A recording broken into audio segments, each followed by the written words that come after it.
The night everything changed, I was wearing a red dress that cost more than my in-laws' monthly mortgage. Not that they knew that, of course. To them, I was just the poor girl who trapped their precious son Thomas. I'm Rebecca Zhang, and until that night, I'd spent 2 years letting my husband's family believe I was a struggling artist who'd married into their elite social circle. The truth? I was the silent CEO of Zhang International, one of Asia's largest tech companies. But that was my little secret. Did you get that dress from a thrift store? My sister-in-law, Amanda, sneered as I entered the Bradley Foundation's annual charity gala. She was wearing a designer gown that I recognized as last season's collection. I declined to buy the same one, finding it a bit tacky.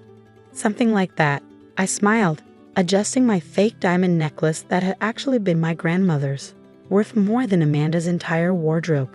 My mother-in-law, Eleanor Bradley, swooped in like a vulture in verses. "Rebecca, dear," she said, her voice dripping with fake concern, "you really should have let us buy you a proper dress for tonight.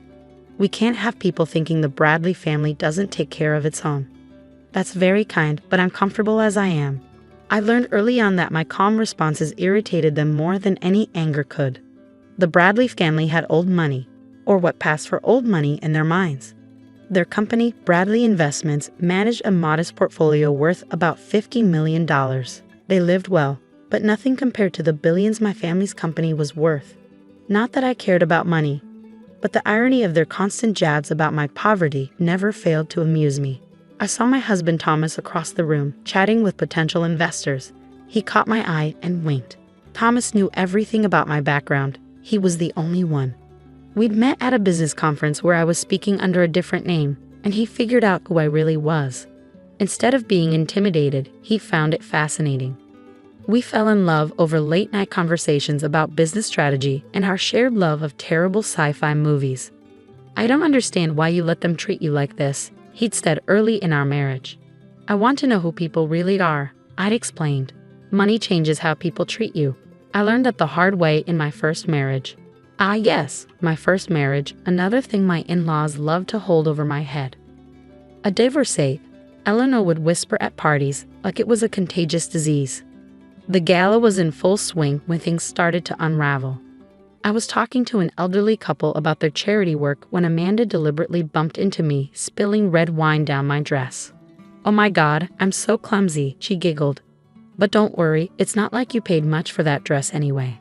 I dabbed at the stain calmly, but inside I was smiling. The dress was specially treated.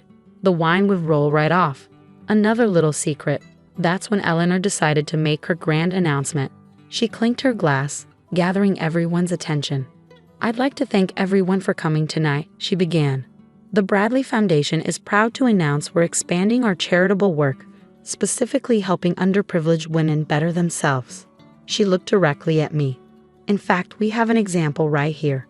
My daughter-in-law, Rebecca, came from humble beginnings, but we've generously taken her in, trying to teach her proper society ways." The room grew quiet. I could see Thomas starting to move toward us, his face dark with anger. "Though I must admit," Eleanor continued, her voice sharp, "some people can't be taught class. They'll always be gold diggers, trying to climb the social ladder by trapping wealthy men." Amanda jumped in, clearly rehearsed. "Mother's right. We've tried to help you, Rebecca, but you'll never belong here. You're just embarrassing everyone. Why don't you leave? I'm sure there's a nice little coffee shop somewhere that's hiring." I stood there, letting their words wash over me. 2 years of patience was about to pay off. "You know what?" I said quietly. "You're right, I don't belong here." Eleanor's triumphant smile made what I was about to do even sweeter. "I don't belong here," I continued, "because unlike you, I don't need to announce my charitable donations to feel important. Unlike you, I don't need to belittle others to feel powerful. And unlike you, I don't need to worry about Bradley Investments' failing portfolio." Eleanor's face went pale. "What are you talking about?" I pulled out my phone, checking my messages. "Oh, that reminds me. I should let you know that about 20 minutes ago, my company completed its acquisition of Morrison & Stanley." "The investment firm?" Amanda looked confused. "What does that have to do with anything?" "Everything," Thomas said, finally reaching us. He was grinning. "Because Morrison & Stanley handles all of Bradley Investments' accounts, and my wife's company just bought them.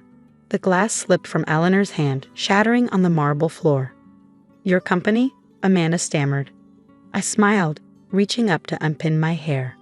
Zhang International. Perhaps you've heard of it. We're quite big in the tech sector, worth about 12 billion at last count. Eleanor grabbed the nearest chair for support. "That's impossible. You're just a gold digger." I finished for her. "A poor artist?" Amazing what people assume when they're too busy looking down their noses to see what's right in front of them. But this was just the beginning. What happened next would change the Bradley family forever. The silence that followed my revelation was deafening. You could practically hear the wheels turning in Eleanor's head as she calculated just how badly she'd miscalculated. "Even if what you're saying is true," she finally managed, her voice shaking, "Bradley Investments is still independent. You can't touch us." I pulled up another message on my phone. "About that. Thomas, darling, what time is it?" My husband checked his watch with theatrical flair. 9:45 p.m. Perfect. That means the papers have just been filed. "You see, Eleanor, Bradley Investments has been in trouble for a while. Your expansion into real estate last year was ill-advised. Your company's been hemorrhaging money, forcing you to take out high-interest loans just to maintain appearances." Amanda's face went from pale to green. "How do you know about that?" "Those records are private." "Nothing's private when you own the bank," I said softly. "As of 9 o'clock tonight, Zhang International owns every loan Bradley Investments took out. We also own this building, by the way. Bought it last week." Eleanor swayed on her feet. "This building belongs to the Bradley Foundation." "Belong," Thomas corrected. "The foundation's board voted to sell it due to financial constraints. It just didn't tell you yet. Probably because you've been too busy planning how to humiliate my wife to attend the last 3 board meetings." The crowd around us had grown larger, society's elite watching the drama unfold like a tennis match. I could see phones recording discreetly. This would be all over social media by morning. "You can't do this," Eleanor whispered. "We're family." "Family?" I let out a small laugh. "Let's talk about family, Eleanor. For 2 years you've called me a gold digger at every opportunity. You've sabotaged my charity work, spread rumors about my past, and even tried to set Thomas up with other women. Tonight you deliberately tried to humiliate me in front of everyone who matters in this city's philanthropic circle. Is that how family treats family?" Amanda stepped forward, desperation in her eyes. "We can work something out. Daddy will talk to you. He always knows how to fix things." "Your father already knows," Thomas interjected. "Who do you think approved the sale? He's known about Rebecca's identity for months. He was trying to warn you both to change your behavior, but you wouldn't listen." Eleanor's face contorted with rage. "Richard would never go behind my back like that." "Actually, Eleanor, I would." Richard Bradley, Thomas's father, emerged from the crowd. He looked tired but determined.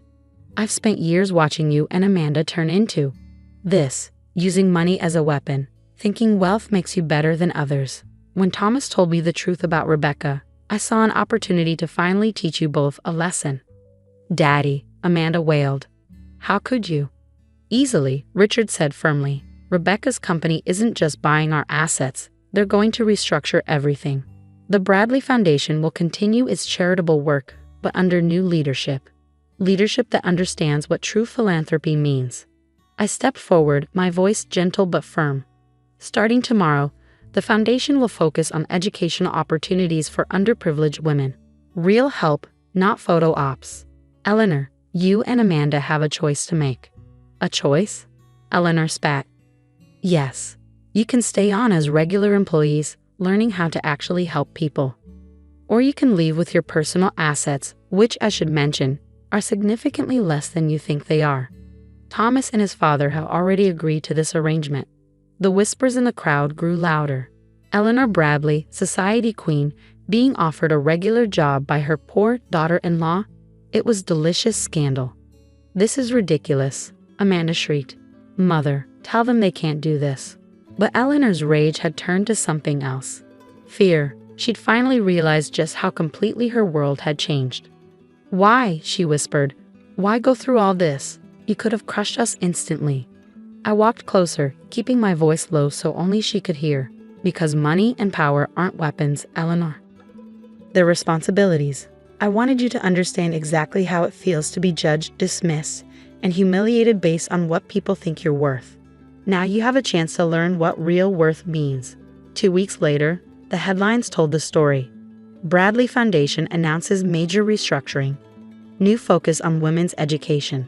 Eleanor and Amanda chose to stay, though it wasn't easy. Eleanor works in program development now, and recently confessed she's finally finding real purpose in her life. Amanda's running our outreach program, and last week she apologized to me for the first time.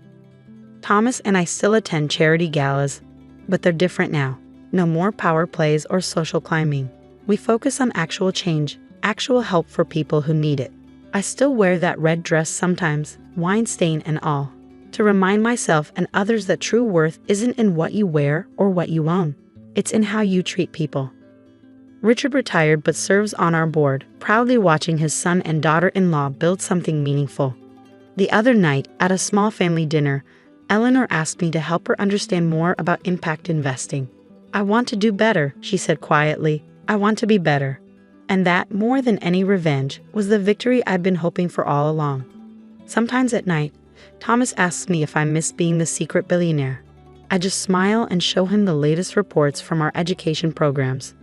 Hundreds of women getting chances they never thought they'd have. Why miss it? I tell him, this is a much better story.